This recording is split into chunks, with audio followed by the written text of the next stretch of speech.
Kuri uru rutonde rw'abaperezida batanu babayeho ubuzima busanzwe kandi biyorosha cane, uza gusanga hari abaperezida bamwe babayeho ubuzima butangaje canke babayeho ubuzima butangaje, ndetse bacika abakozi b'abanyagihugu ha gucika abaperezida.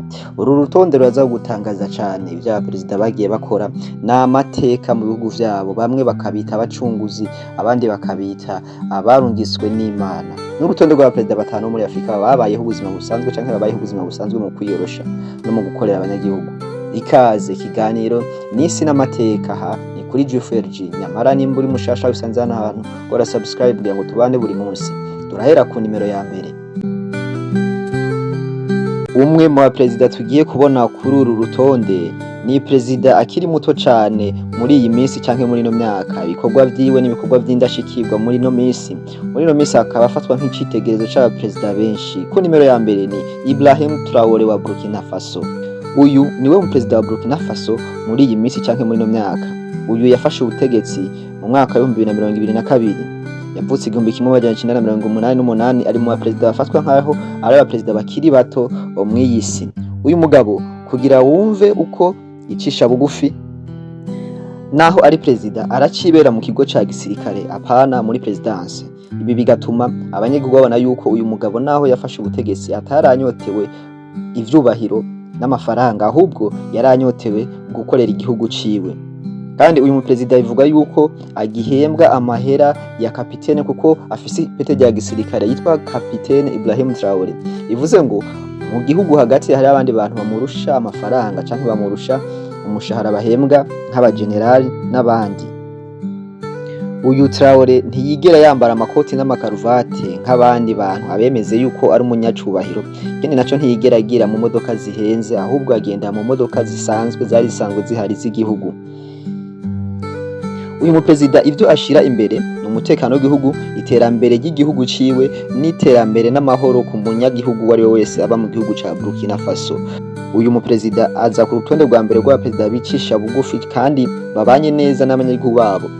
Iki nico kimugira umuperezida wa mbere aza kuri uru rutonde. Umuperezida wa kabiri dusanga kuri uru rutonde ni Bwana John Pombe Magufuli wayoboye igihugu ca Tanzania.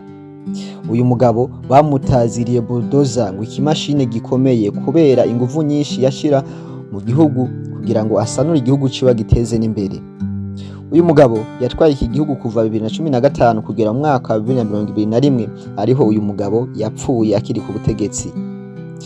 Uyu mugabo muyimuranga mu butegetsi bwiwe yagerageje guhagarika ibirori n'imisi mikuru yo mu gihugu kugira ngo amahera menshi akoreshwa ashogwe ibikorwa remezo canke guteza imbere igihugu ciwe. Kandi uyu mugabo yagerageje kugabanya ingendo z'umukuru w'igihugu zidafise urufatiro kugira ngo amahera yakoresha mu ngendo akore muri leta afashe n'umunyagihugu. Uyu mugabo yaravuga ngo nimba inzahabu abazungu bakeneye ziri ngahi wacu, gute nanje nogenda kubasanga hariya kandi ari jewe mfise ivyashara, rero bategerezwa kuza kunsanga. Uyu mugabo yagaragaye mu ruhame ariko ikigori cokeje, yongera agaragara cane mu ruhame ariko anywa agahawa n'abandi banyagihugu ku marigara. Ibi vyatumye bimugira umuperezida w'ikirenga, yiyegereza abanyagihugu cane kuko wasanga amwe mu matati yarishikira ku rubuga akabaza ingene vyagenze.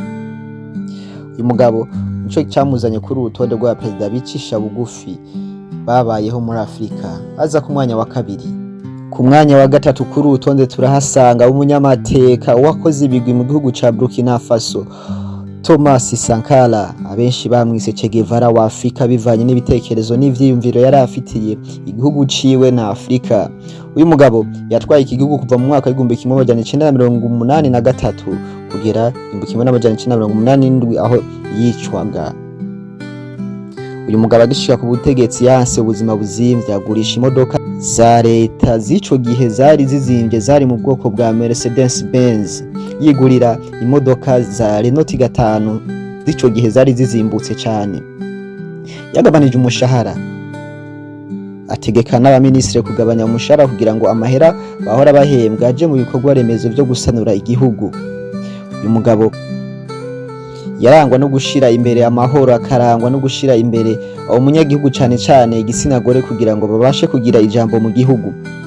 uyu mugabo abari bamwegereye bavuga yuko yaba mu nzu isanzwe ata n'ibintu birenze. Ikindi kintu uyu mugabo bamwibukira ko n'igihe yari amaze gupfa ngo mu bintu atunze basanze bitangaje, ikintu ca mbere basanze afise yari afise ikinga canke igari yagendako mu gihe yaba ariko aratembera hagati mu gisagara. Ikindi kintu ca kabiri basanze afise n'imodoka yiwe izimbutse yari Noti 5 yagendamwo.